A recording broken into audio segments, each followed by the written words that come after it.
فعن ابن عباس رضی اللہ تعالی عنہما قال فی آخر رمضان اخرجوا صدقة صومكم فرض رسول اللہ صلی اللہ علیہ وسلم هذه الصدقة صاع من تمر او شعير او نصف صاع من قمح على كل حر او مملوك ذكر او انثى صغير او كبير رواه ابو داود. اللهم صل على سيدنا محمد وعلى آل سيدنا محمد مبارک وسلم. معزز و مکرم سامعین کرام، السلام علیکم ورحمۃ اللہ وبرکاتہ. رمضان المبارک کے ساتھ جو ایک عبادت متعلق ہوتی ہے، عبادتیں تو کئی متعلق ہوتی ہیں، ان میں سے ایک صدقہ فطر بھی ہے. صدقہ فطر بھی رمضان کی عبادتوں میں سے ہے اور رمضان کے مہینے میں یہ صدقہ نکالا جاتا ہے.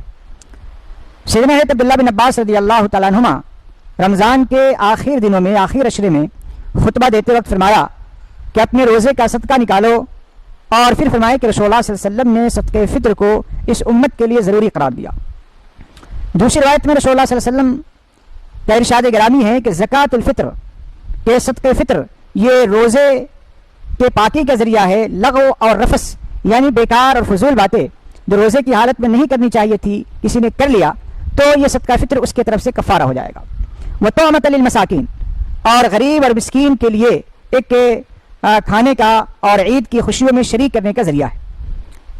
تو کل سے آخر عشرے کا آغاز ہوگا اور آخر عشرے میں عام طور سے صدقہ فطر نکالا جاتا ہے. اسی لیے آج کے اس پروگرام میں صدقہ فطر سے متعلق چند باتیں عرض کرنی ہے. پہلی بات کہ صدقہ فطر کا پہلا فائدہ تو یہ ہے کہ روزے میں جو لغو، بیکار اور فضول باتیں کی جاتی ہیں اور جس کی وجہ سے روزے میں ثواب کم ہو جاتا ہے، صدقہ فطر اس کمی کو پورا کرتا ہے. دوسرا فائدہ یہ ہے کہ عید کی خوشیوں میں غربا اور مساکین کو بھی شریک کیا جاتا ہے. تیسرا فائدہ یہ ہے کہ صدقہ فطر کی وجہ سے موت کے سکرات سے، موت کی سختیوں سے انسان کو نجات ملتی ہے. چوتھا فائدہ یہ ہے کہ صدقہ فطر کی برکت سے انشاءاللہ تعالی قبر کے عذاب سے بھی اس کے لیے حفاظت اور بچاؤ کا ذریعہ ہوگا. اب مسئلہ یہ ہے کہ صدقہ فطر کن لوگوں پر واجب ہے. تو اس کے لیے صدقہ فطر جن لوگوں پر زکوٰۃ واجب ہے ان لوگوں پر تو صدقہ فطر واجب ہی واجب ہے. لیکن اس کے علاوہ بھی اگر کسی شخص کے پاس 7.5 تولہ سونا ہو، 52 تولہ چاندی ہو، یا اس کے بقدر کوئی بھی مال ہو، اس پر صدقہ فطر واجب ہوتا ہے. مثال کے طور پر کسی کے پاس 2 گھر ہے، زکوٰۃ واجب نہیں ہے لیکن صدقہ فطر واجب ہو جائے گا، اس لیے کہ ایک گھر اس کی ضرورت کے لیے ہے، دوسرا گھر ضرورت سے زائد ہے. کس کے پاس 2 گاڑی ہے، اس پر زکوٰۃ واجب نہیں ہوگی، لیکن ایک گاڑی ضرورت کی ہے اور ایک گاڑی ضرورت سے زائد ہے اور اس کی قیمت 30-40 ہزار روپے ہے، تو اس پر صدقہ فطر واجب ہو جائے گا. تو صدقہ فطر واجب ہونے کے لیے کوئی بھی مال جو آپ کی ضرورت سے زائد ہو اور اس کی قیمت 30 سے 40 ہزار روپے ہو تو ایسے شخص پر صدقہ فطر واجب ہوگا. اگر کسی کے پاس یہ بھی نہیں ہے تو اس پر صدقہ فطر واجب نہیں ہوگا. صدقہ فطر کا اصل وجوب جو ہوتا ہے عید کے دن جب فجر کا وقت طلوع ہوتا ہے، جب فجر کا وقت شروع ہوتا ہے، اس وقت جو لوگ اس دنیا میں موجود ہوں ان پر صدقہ فطر واجب ہوگا. اگر بچہ صبح صادق سے پہلے پیدا ہوا تو اس پر صدقہ فطر واجب ہوگا، لیکن صبح صادق کے بعد پیدا ہوا تو اس پر صدقہ فطر نہیں ہوگا. صدقہ فطر ہر مسلمان مرد عورت پر، عاقل، بالغ، مقیم، مسافر سب پر واجب ہے. زکوٰۃ نابالغوں پر واجب نہیں ہے لیکن صدقہ فطر نابالغوں پر بھی واجب ہے. یہ الگ بات ہے کہ نابالغ کا صدقہ فطر اس کے والدین دیں گے، جو چھوٹے بچے ہیں ان کا صدقہ فطر ان کے والدین دیں گے. اسی طرح ایک مسئلہ یہ ہے کہ یہ صدقہ فطر صرف روزہ داروں پر واجب نہیں ہے. جو لوگ کسی وجہ سے روزہ نہ رکھ سکتے ہوں، بیماری کی وجہ سے یا سفر کی وجہ سے یا کسی اور وجہ سے روزہ نہیں رکھ پا رہے ہیں، ان پر بھی صدقہ فطر واجب ہوگا. اگر کوئی آدمی یعنی رمضان کے اس مقدس مہینے میں جان بوجھ کر روزہ نہیں رکھ رہا ہے جو بہت بڑا گناہ ہے، اس کے باوجود بھی اس پر صدقہ فطر واجب ہوگا. اسی طرح مسافر ہے، اس پر بھی صدقہ فطر واجب ہوگا. شیخ پانی بہت برا آدمی ہے، اس پر روزہ فرض نہیں ہے، مسافر پر روزہ فرض نہیں ہے، مسافر بعد میں روزے کی قضا کر لے گا. شیخ فانی یعنی بوڑھا مرد یا بوڑھی عورت ہو تو اس پر روزہ فرض نہیں ہے، وہ فدیہ دے سکتا ہے لیکن صدقہ فطر اس پر واجب ہوگا. اسی طرح مریض ہے، وہ رمضان کے دنوں میں روزہ نہیں رکھ سکتا ہے، بعد میں روزے کی قضا کر لے گا لیکن اس پر بھی صدقہ فطر واجب ہوگا. اب ایک مسئلہ یہ ہے کہ صدقہ فطر کن لوگوں کی طرف سے دینا واجب ہے.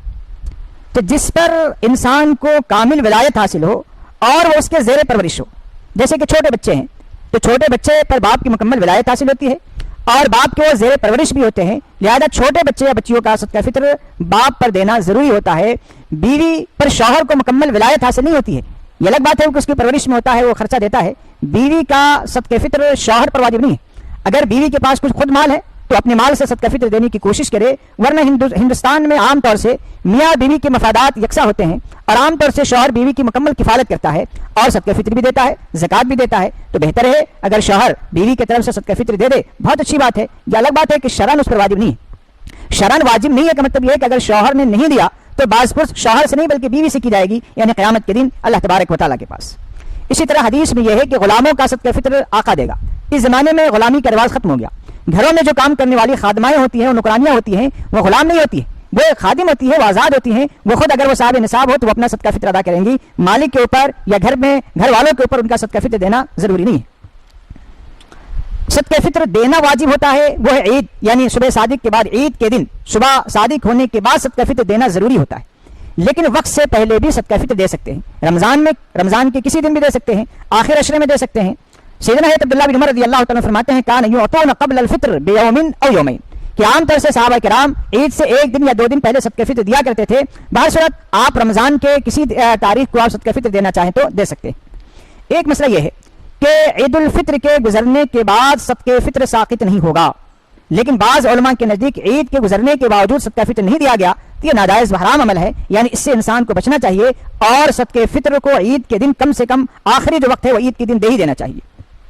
لیکن اگر نہیں دیا تو وہ صدقہ فطر ساقط نہیں ہوگا. سیدنا حضرت عبداللہ بن عباس رضی اللہ تعالیٰ عنہما سے روایت ہے کہ رسول اللہ صلی اللہ علیہ وسلم نے ارشاد فرمایا من اداها قبل الصلاة فهي زکات مقبولہ، کہ جو عید سے پہلے دیا تو یہ ایک مقبول زکات ہے. ومن اداها بعد الصلاة فهي صدقۃ من الصدقات، اور اگر عید کے بعد دیا تو ایک عام نفلی صدقے کے درجے میں ہوگا، اس لیے بہر صورت پہلے دینے کی کوشش کرنی چاہیے. ایک مسئلہ جو بہت اہم مسئلہ ہے کہ صدقہ فطر کی مقدار کیا ہے. حضرت ابو سعید خدری رضی اللہ عنہ فرماتے ہیں کننا نخرج زکات الفطر صاعا من طعام وصاعا من شعیر وصاعا من تمر وصاعا من اقط وصاعا من زبیب. حضرت ابو سعید خدری رضی اللہ عنہ فرماتے ہیں کہ ہم صدقہ فطر دیا کرتے تھے 1 سا جو، 1 سا کھجور، 1 سا پنیر، 1 سا کشمش. یہ ایک سا رسول اللہ صلی اللہ علیہ وسلم کے زمانے میں ایک پیمانہ ہوا کرتا تھا جس سے غلے کو ناپا اور تولا جاتا تھا. موجودہ اوزان کے لحاظ سے صدقہ فطر کی مقدار کیا ہو سکتی ہے؟ گیہوں نصف سا دینا ہے. اصل میں گیہوں یہ مدینے کی پیداوار نہیں تھی، یہ ملک شام سے گیہوں آتا تھا، اسی لیے مدینے میں گیہوں کی قیمت زیادہ تھی، اسی لیے گیہوں کا نصاب کم متعین کیا گیا. کھجور ہے، کشمش ہے اور اسی طریقے سے جو ہے، یہ سب مدینے کی پیداوار تھی تو وہاں آسانی کے ساتھ یہ ساری چیزیں دستیاب تھی. اب نصف سا جو گیہوں کی صدقہ فطر کی مقدار ہے موجودہ اوزان کے لحاظ سے کیا ہوگا؟ جب سا کو گرام میں تبدیل کیا گیا تو اس میں علماء کے درمیان تھوڑا سا اختلاف ہو گیا. بعض علماء کی رائے یہ ہے کہ نصف سا گیہوں 1 کلو 590 گرام ہوتا ہے، اور اسی پر ہندوستان کے اکثر و بیشتر علماء کا عمل بھی ہے، فتویٰ بھی ہے. اور بعض علماء کی رائے یہ ہے کہ نصف سا گیہوں 2 کلو 225 گرام ہوتا ہے. یہ قول بھی احتیاط پر مبنی ہے، اس قول کو اختیار کیا جائے تو زیادہ بہتر ہے. تو نصف سا گیہوں موجودہ ریٹ کے لحاظ سے جو حیدرآباد کی مارکیٹ کا ریٹ ہے 40 روپے سے اگر لگائیں گے تو 1 کلو 590 گرام کی جو قیمت ہوگی وہ 64 روپے 64 روپے ہوتی ہے. اور احتیاط والا جو قول ہے 2 کلو 25 گرام اس کے لحاظ سے 90 روپے، یعنی اگر گیہوں کے لحاظ سے کوئی صدقہ فطر دینا چاہے تو 64 روپے 90 روپے ان دونوں میں سے جو چاہے وہ دے سکتا ہے. دوسرا مسئلہ جو بارلی کا ہے، اور یہ بھی رسول اللہ صلی اللہ علیہ وسلم کے دور میں سے بھی صدقہ فطر دیا جاتا تھا. اس میں 1 سا ہے. اب 1 سا کتنے کا ہوتا ہے؟ تو اکثر و بیشتر علماء کی رائے یہ ہے کہ 1 سا 3 کلو 18 گرام کا ہوتا ہے، اور بعض علماء کی رائے یہ ہے کہ 4.5 کلو ہوتا ہے. تو 3 کلو 18 گرام کے لحاظ سے جو سے اگر صدقہ فطر کی قیمت لگائی جائے تو 255 روپے ہوتے ہیں. اور احتیاط والا قول یعنی 4.5 کلو کے لحاظ سے اگر دیکھا جائے تو 630 روپے ہوتے ہیں، 360 روپے ہوتے ہیں، اس لیے کہ جو 80 روپے کلو ہے یعنی یہاں حیدرآباد کی مارکیٹ میں. تیسرا مسئلہ ہے رسول اللہ صلی اللہ علیہ وسلم کے دور میں تمر. تمر کا جو لفظ ہے یہ خشک کھجور کو بھی کہتے ہیں اور تر کھجور کو بھی کہتے ہیں. تو اگر آپ پین کھجور کو لے تو ایک قول کے مطابق جو 3 کلو 18 گرام ہے 140 روپے سے اگر آپ حساب کریں تو 445 روپے ہوتے ہیں، اور 4.5 کلو والا اگر قول لے تو 630 روپے والا ہوتے ہیں. تو چاہے آپ اگر کھجور کی قیمت لگاتے ہیں تو بالکل یہ پین کھجور کا حساب لگایا گیا، ورنہ اچھا کھجور تو آپ کو 300 کلو ملتا ہے، اور 300 کلو کے لحاظ سے 955 روپے ہوں گے یا 1350 روپے ہوں گے. یعنی 3 کلو 18 گرام کا اگر حساب لیں گے تو 955 روپے ہوں گے، 4.5 کلو کا حساب لیں گے تو 1350 روپے ہوں گے. خشک کھجور 3 کلو 18 گرام والا قول کو اگر لیں گے تو 1080 روپے اس کی قیمت ہوتی ہے، اور اگر 4.5 کلو والا قول لیں گے تو 1530 روپے ایک آدمی کا صدقہ فطر ہوتا ہے. کشمش کی قیمت جو ہے 300 روپے فی کلو ہے. تو 300 یعنی 3 کلو 18 گرام والا قول جو اکثر بیشتر علماء کی رائے ہے، اگر اس قول کو اگر آپ لے لیں گے تو ایک آدمی کا صدقہ فطر کشمش کے لحاظ سے 955 روپے ہوں گے، اور 4.5 کلو والا قول کے لحاظ سے 1350 روپے ہوں گے. اسی طرح پنیر کا بھی ذکر آیا حدیث میں. تو پنیر کا اگر آپ ریٹ لیں گے تو 3 کلو 18 گرام والے کے لحاظ سے پنیر سے اگر صدقہ فطر نکال رہے ہیں تو 1200 روپے ہوں گے، اور اگر 4.5 کلو والا کا حساب لے لیں گے تو 1710 روپے ہوں گے. یہ نصاب ہے. میں گزارش کروں گا کہ جو لوگ معاشی لحاظ سے کمزور ہیں وہ تو گیہوں کے ذریعے سے صدقہ فطر نکالے، چاہے وہ 65 روپے دے، چاہے وہ 90 روپے دے، چاہے وہ 100 روپے دے. یہاں ایک بات وضاحت کر دوں کہ زکوٰۃ اور صدقہ فطر میں اگر آپ بڑھ کر رقم دے رہے ہیں تو کوئی حرج نہیں ہے، اس لیے کہ زکوٰۃ اور صدقہ فطر کا مقصد ہی غریبوں کی مدد اور تعاون ہے. لیکن نماز میں 4 فرض کے بجائے 5 نہیں پڑھ سکتے ہیں، 2 کو 3 نہیں کر سکتے ہیں. لیکن زکوٰۃ میں ایسا مسئلہ نہیں ہے. زکوٰۃ آپ پر فرض کیجئے 1000 واجب ہے لیکن آپ 2000 دے دیں، بہت اچھی بات ہے. صدقہ فطر آپ کے اوپر 65 روپے ہے لیکن آپ 70 روپے دے دیں، بہت اچھی بات ہے. تو جو لوگ معاشی لحاظ سے کمزور ہیں وہ لوگ تو گیہوں کے ذریعے سے صدقہ فطر نکالے، چاہے وہ 1 کلو 590 گرام والے قول کو لے یا 2 کلو 25 گرام والے قول کو لے، ان کو اختیار ہے. لیکن جو لوگ معاشی طور پہ مستحکم ہیں، اللہ تعالیٰ نے ان کو مال و دولت سے نوازا ہے، اور موجودہ حالات میں جب لاک ڈاؤن چل رہا ہے اور بہت سارے لوگ راشن کے لیے ترس رہے ہیں اور ان کے گھروں میں راشن نہیں ہے. ایک مرتبہ آپ نے راشن دلا دیا تو ظاہر سی بات ہے 2 مہینے تو نہیں چلے گا نا، وہ تو 15 دن 20 دن کے بعد چلے گا. بعض لوگ سمجھتے ہیں کہ ان کو میں نے راشن دلا دیا، تو آپ نے ایک مرتبہ دلایا تو کتنے دن چلے گا؟ 10 سے 15 دن چلے گا، پھر اس کے بعد راشن کی ضرورت پڑے گی. اسی لیے جو لوگ صاحب استطاعت ہیں اللہ تعالیٰ نے ان کو گنجائش دیا ہے تو وہ کھجور کے ذریعے سے صدقہ فطر نکالے اور 4.5 کلو والا قول کو لے تو ایک آدمی کا صدقہ فطر 1350 روپے ہو جائیں گے. آپ خشک کھجور کے ذریعے سے لیں گے تو 1530 روپے ہوں گے، کشمش سے لیجئے 1350 روپے ہوں گے، پنیر سے لیجئے 1710 روپے ہوں گے. یعنی زیادہ سے زیادہ ان حالات میں غریبوں کی مدد کرنے کی کوشش کیجئے، اور صدقہ فطر میں یعنی جو سب سے بڑی رقم ہوتی ہے اس کے لحاظ سے آپ صدقہ فطر نکالنے کی کوشش کیجئے. یہ الگ بات ہے کہ اگر گیہوں کے ذریعے سے بھی آپ نے صدقہ فطر نکال دیا تو آپ کے ذمے سے صدقہ فطر کا وجوب ساقط ہو جائے گا، لیکن بہتر یہ ہے کہ زیادہ سے زیادہ آپ دیں. اب صدقہ فطر کن لوگوں کو دے سکتے ہیں؟ جن لوگوں کو زکوٰۃ دی جا سکتی ہے ان سبوں کو صدقہ فطر کی رقم بھی دی جا سکتی ہے. البتہ زکوٰۃ غیر مسلموں کو نہیں دی جا سکتی، لیکن صدقہ فطر کی رقم بعض علماء کے نزدیک یعنی غیر مسلم کو بھی دی جا سکتی ہے. لہذا آپ کے پڑوس میں کوئی غیر مسلم مستحق ہو تو اس کو بھی صدقہ فطر کے ذریعے سے آپ مدد کرنے کی کوشش کریں. اور ایک مسئلہ یہ ہے کہ بعض لوگ ایسے ہوتے ہیں کہ ان کی فیملی حیدرآباد میں ہوتی ہے، وہ خود امریکہ میں ہوتے ہیں، دیگر ممالک میں ہوتے ہیں. اب صدقہ فطر دیتے وقت قیمت جو لگائیں گے، چاہے گیہوں کی ہو چاہے کھجور کی ہو، کس اعتبار سے؟ کیا امریکہ کے لحاظ سے یا انڈیا کے لحاظ سے؟ تو اپنا جو صدقہ فطر وہ دیں گے وہ جس جگہ ہے وہاں کے لحاظ سے دیں گے. لیکن اپنے بچوں کے صدقہ فطر دیتے وقت وہ چاہے تو حیدرآباد کے لحاظ سے قیمت لگائیں، چاہے تو جہاں وہ رہتے ہیں وہاں کے لحاظ سے قیمت لگائیں. تو یہ دونوں اختیارات ہیں. تو بہرصورت صدقہ فطر کو اہتمام کے ساتھ دینے کی کوشش کرنی چاہیے اور خوشدلی سے دینے کی کوشش کرنی چاہیے، اور زیادہ سے زیادہ دینے کی کوشش کیجیے تاکہ غریبوں کو بھی عید کی خوشیوں میں شریک کیا جا سکے. اور ایک غریب کو 1 سے زائد صدقہ فطر دے سکتے ہیں. ایسا نہیں ہے کہ آپ نے 80 روپے میں 10 لوگوں کو آپ نے تقسیم کرنا شروع کیا، یہ مناسب بات نہیں ہے. ایک غریب کو اتنا دیجیے کہ کم سے کم اس کا عید کا سامان ہو جائے. تو اس طریقے سے آپ صدقہ فطر ادا کرنے کی کوشش کیجیے.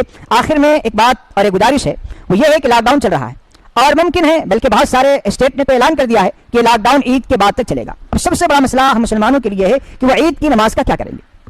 تو اس سلسلے میں دیکھیے آپ حکومت کی ہدایات پر عمل کیجیے اور یہ ہمارے فائدے کے لیے ہے. لہذا موجودہ لاک ڈاؤن کی صورت میں اگر مسجد اور عیدگاہ میں عید کی نماز پڑھنے کی حکومت کی طرف سے اجازت نہیں ہے تو آپ حکومت کے ساتھ تعاون کیجیے. اور جس طرح آپ جمعہ کا بھی معاملہ تھا کہ چند لوگ مل کر مسجد میں جمعہ کی نماز پڑھ لے رہے تھے، اسی طرح چند لوگ مل کر عید کی نماز بھی اور اسی طرح جمعۃ الوداع بھی مسجد میں پڑھ لیں گے. باقی لوگ اپنے اپنے گھروں میں ہی عید کی نماز پڑھنے کی کوشش کریں. اس کی 2 شکل ہے. ابھی آج حیدرآباد کے بڑے علماء اور مفتیان کرام کی رائے آئی ہے کہ عید کے دن لوگ اپنے گھروں میں 2 رکعت نماز شکرانہ پڑھے یا 2 رکعت چاشت کی نماز پڑھے اور اللہ تبارک و تعالیٰ سے دعا کرے. 2 رکعت نماز شکرانہ پڑھے کہ اللہ تعالیٰ نے ہمیں اور آپ کو عید رمضان جیسی مبارک مہینہ نصیب فرمایا. اس کی جو عبادتیں ہم نے کی اللہ تعالیٰ کا ہم شکر کرے. تو 2 رکعت نماز شکرانہ پڑھ لے، 2 رکعت نماز چاشت پڑھ لے. یہ گھر کے سارے لوگ پڑھ لے، مرد ہو عورتیں ہوں، سب لوگ پڑھ لیں. یہ رائے بڑے علماء کی ہے اور مفتیان کرام کی ہے. دوسری رائے بھی ہے اور اس پر بھی عمل کیا جا سکتا ہے کہ اگر گھر میں 4 لوگ ہیں تو لوگ چاہیں تو عید کی نماز پڑھ سکتے ہیں کہ ایک امام بن جائے اور 3 مرد پیچھے ٹھہر جائیں اور خواتین بھی ہے تو بھی پیچھے ٹھہر سکتی ہیں اور وہ عید کی نماز پڑھ لے. اور عید کے بعد خطبہ دیا جاتا ہے تو خطبہ اگر یاد نہ ہو تو بھی کوئی مسئلہ نہیں ہے. پہلے خطبے میں آپ سورہ فاتحہ پڑھ لیجیے، کوئی سورہ پڑھ لیجیے.